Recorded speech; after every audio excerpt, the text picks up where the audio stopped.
Welcome to Week 13 of the Construction Law 1 lecture series.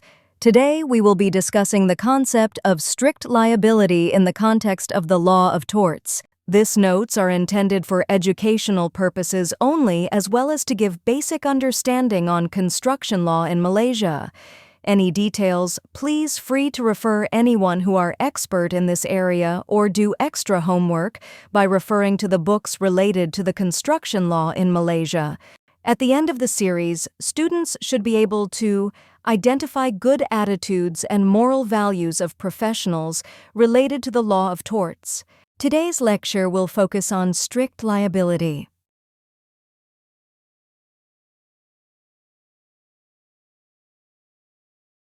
Strict liability refers to situations where a person is held legally responsible for harm caused by their actions, regardless of intent, negligence, or precautionary measures taken.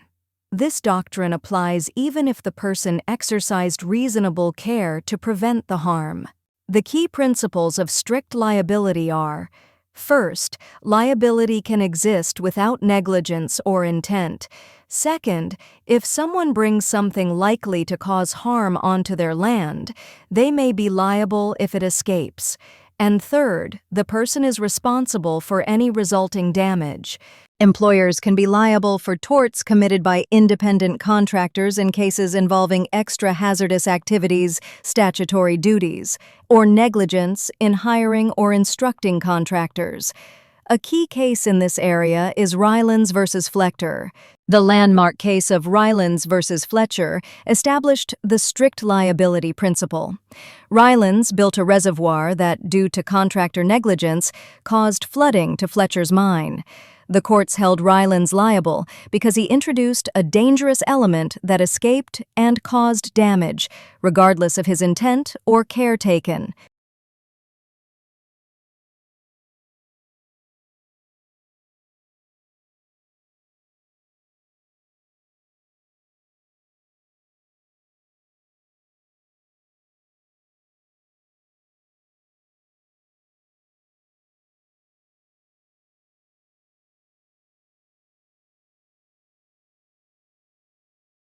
Who can sue and be sued? The person who suffers property damage due to an escape can sue. The defendant is usually the person who owns or controls the harmful object that caused the escape.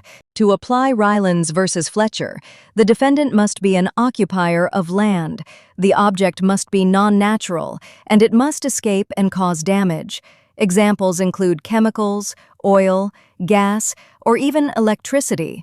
If the escape is natural and unforeseeable, liability may not apply, unless the defendant was negligent or the escape was intentional.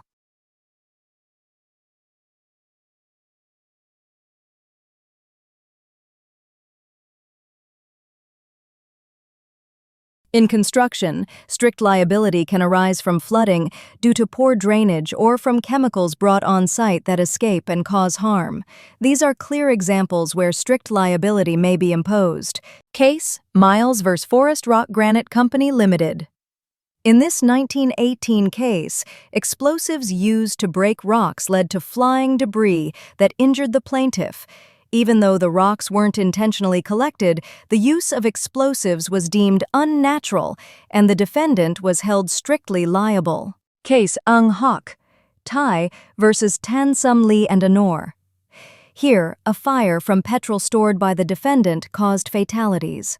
The court applied Rylands v. Fletcher because petrol is a hazardous object, and the defendant was held liable for its escape and the resulting harm. Defenses to strict liability.